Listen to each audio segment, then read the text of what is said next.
Hey guys, I'm here with top four in Allie's open minor, Killua, part of the Tilt bond. Hey Killua, how are you doing today? And congratulations on your top four. I'm good. Thank you. Hi, Yeah, everyone. yeah, of course. So a lot of people don't know about you too much. Some people have seen the Tilt group before. So I wanted to ask, specifically for you, when did you get into Parallel, and have you been playing TCGs before? Yeah, I have a lot of experience. I think 3 to 3 years of experience playing Gods Unchained. And I've been in a lot of competitive matches there too. Okay. What was the name of the TCG? Gods Unchained. Oh, Gods Unchained. Yeah, Okay, gotcha. yeah. Okay, so you've been playing that for a while, and then what made you make the switch to Parallel? What was so interesting? Agent K contacted me around August, but at, at that time I'm still playing that GU, Gods Unchained. Yep. And then after a while, he contacted me again in March. From there, yeah, I started playing Paragon. Okay. So at that point, you decided to make the full swap to Parallel. You liked it that much. Yeah, yeah.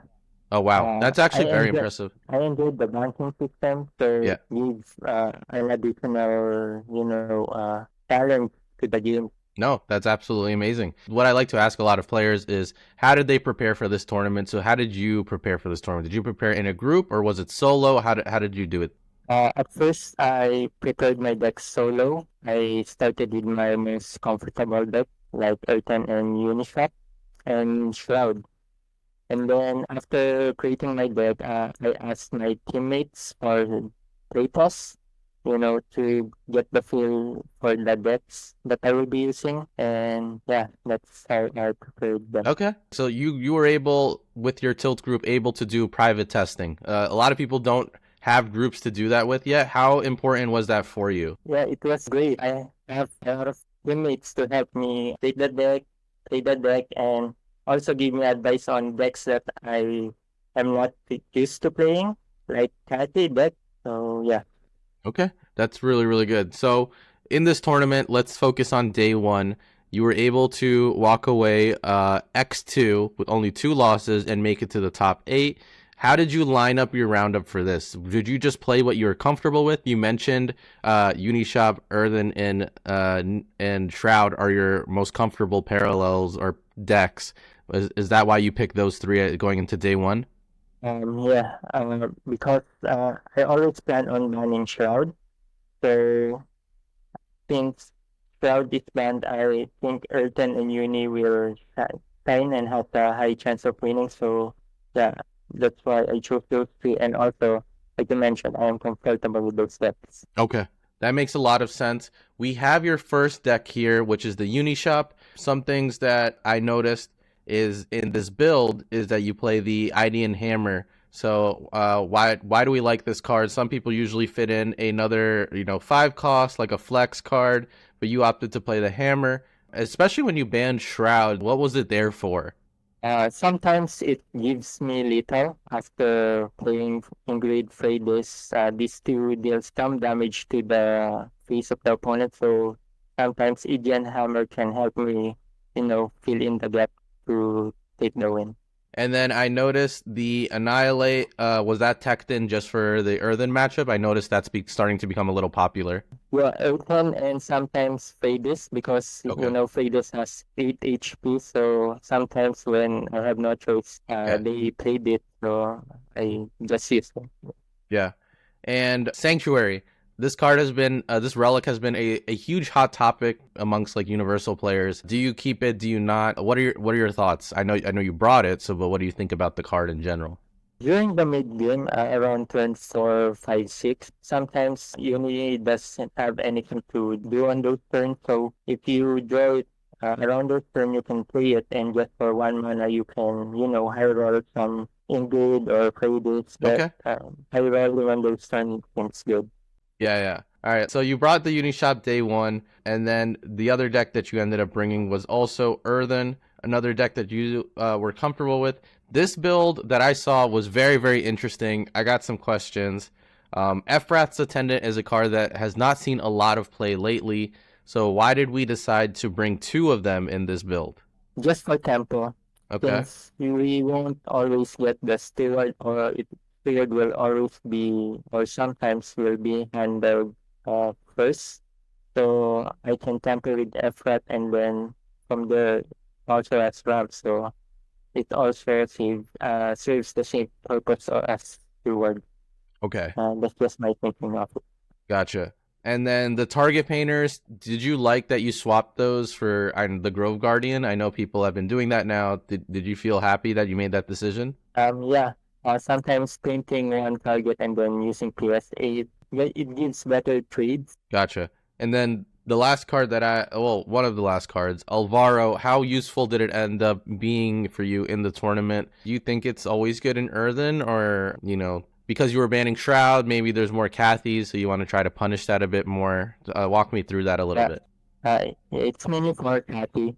Since I'm always banning Cloud, yeah, and Cathy is quite popular, so it's just for the counter Cathy, yeah. Okay. They can't use their spell. You can lock them in, essentially, right? Like, I know the Alvaros can cause a lot of pressure in like the mid to late game, especially when they're trying to finish you off. I understand why you played it. Some people were still trying to do the Student of Shoshana, but I think the Alvaro is interesting. I like it. It's good stats too, right? So it makes sense. The last two things I wanted to ask was ceremonial rites. This card is practically never seen. It's extremely rare. I only have seen it from you now, and maybe like Kintsugi, a very well-known Earthen player. When do you play this card? Like, when does it become useful? And why only one copy if it is useful? It's just go for example, if Nehemiah died, since you have a lot of zero attack units, you can maybe just have them damage and the ceremonial rights on them. They can be relevant. Okay, That hero attack point. gotcha. Is it only one copy there because you're already running three fungi, so it's almost like a fourth fungi? Do I understand that correctly? Yes, it's Okay, just for special occasions. got you. Okay, And okay. And then were you happy with only one spores, or do you wish you brought more? yeah, I'm happy with bronze sport because I intend to fight for the board always. Okay, So it doesn't make sense to always have, more copies since I always want to fight for the board. gotcha. I mean, that's my win time. Gotcha. All right. So, the last question I had is the distinction between when to use Black Market Fixer and Cleanse the Earth. I've seen a lot of Earthen players play both those cards. They essentially cover a lot of the same issues. So, from an Earthen player, when are you looking to play Black Market Fixer versus Cleanse the Earth? What are the situations? Cleanse the earth is more of, it's more flexible since I can use it for any mana. It's just two costs. So, for example, a buff Bannerman, for example, it's 6/7, so Yep. just use 2 mana 6 to cleanse the earth. So, even if you place it again, it just returns to 1. And it cleanse can be used for tempo since 2 mana you can use cleanse and then maybe play another card. Black Market Fixer, it's more expensive. So it usually covers one of the turns when you use it. So I just use it for, high value tempo Okay. turns. Yeah. Okay, that makes sense. Now, this was the second deck that you brought. Let's switch to the third deck that we have, the Niamh. So, Niamh was another deck that you found that yourself really comfortable with, so you brought it day one. Again, you surprised us with a very interesting build. One Triumph of the Lost and two Nullifier Acolytes. I need you to break this down. Why did we do this? Okay. First, the one Triumph, since I'm always trying to balance Shrive, uh, I I did not see a lot of value in it when, for example, versus Uni, uh, sometimes Earthen doesn't usually cast spells. So yeah, I just think that's why I just bought one. Mm, Okay. yeah, Even against value. Catherine, you still felt like one was fine? Against Cathy, I plan to dominate the board early. Okay. That's Okay. why I bought to nullify Acolyte. So as much as possible, I am trying to deny them as using their spells. So yeah, I just wanted to win the board early. You don't need So to like to go off the relic and stuff. You're putting the pressure with the units. That's like the thought process. yes, yeah. Okay, good. That makes a lot of sense. I get it. So that was your decks for day one. Can you walk us through the strategy, which you already did? So you banned Shroud every time. If you didn't see Shroud, Yeah. was it another deck that you banned? Was there a plan for that? I think it's happy. Okay. Yeah, I'm running happy when I don't play Shroud. Okay. Usually those two are always in my opponent's deck. So Yep. yeah, I think That that. makes a lot of sense. And what did you, if you remember, what did you see banned mostly yourself? Do you remember what you played most of in day one? I only played Shroud once, so I think that's the least played deck Okay. for me, and I always played Certain and Uni. Okay. Very, very interesting. Okay, that's good. And that ended up being that actually probably lines up pretty well because you banned Shroud most of the time. And Earthen does have overall a good matchup against Marco, the Catherine deck. The Unishop is just strong overall, so it's good into to most. So that makes a lot of sense. You went X2, we got to day two into the top eight, and you made one change to your day one decks, which is the Niamh. You ended up swapping it. Let's get the list updated here. You ended up swapping one Nullifier Acolyte for the Corrupted Monolith Relic. Now, why did we do this? Did you discover something in day two? No, I just remembered it. On my ladder, I mostly play Neve, Yeah. and it has that corrupted monolith. Usually, Okay. this card is my win con. You know the combo where you play Myra, then you play corrupted monolith. That's usually 5 cost, and Yeah. then you play Dominion, and you basically banish everything. Then you bank, and then you play the corrupted monolith again to get Myra back, and Yeah. You get just to the face. double dip on the damage. Okay. So yeah, on ladder, I usually play this card, so I just forgot to add it on day one. Gotcha, gotcha. Okay. That's a very, very good combo. Not seen too much lately. It is very, very strong. So I'm very glad that you brought it. You stuck to your comfort and stuff. Very, very nice. And then we did bring Catherine as our last deck. Did you just bring Catherine because it's good, or was there any insight on it? My least two played decks are Cat and Katari. Since I cannot find a stable Katari deck, I just went with the one that can high roll more. Yeah. I don't play Kati much, so I just went with it. Okay, so I you think, brought this in. We noticed this a lot with day two decks, like the fourth deck. It's hard to prepare the fourth deck because you're not playing it day one, right? You're spending so much time on the day one decks, making sure they're good. Did you feel the same way, where like day two like didn't get as much preparation and probably didn't have as much comfort, but probably as more tournaments go on, you'll be more comfortable with like all the parallels. with this Kati, before the tournament, I mean the day two tournament, I played test with it with my, with 12 group.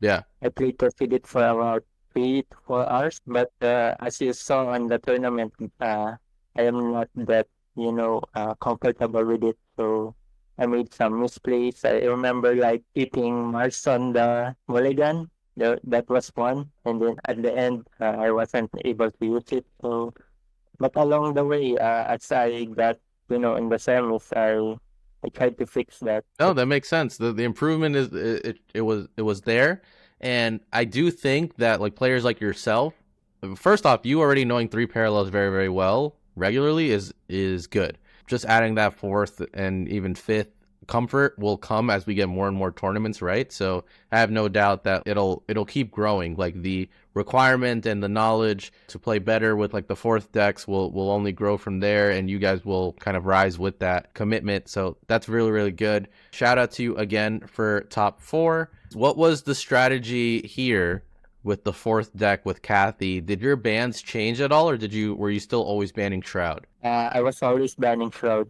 Also, Okay. my deck order, I always play Universe and then Earthen. And then if Shroud is open, Shroud, and then always Atlas, since Okay. it's a high roll deck, I prefer to keep it last. So it Okay. may have more chances. Yeah, yeah, yeah. Okay. That makes sense. That's really good. Thank you for sharing that insight on like what the strategy was in terms of playing. In terms of the parallel scene, are there any words that you want to kind of like share with us? Any closing thoughts about anything, your experience with parallel or the parallel scene at large? The competitive scene is, pretty great. Gives a lot of, challenge and excited for the next tournaments. And then for those, I want to give you a chance to give a little spotlight to Tilt.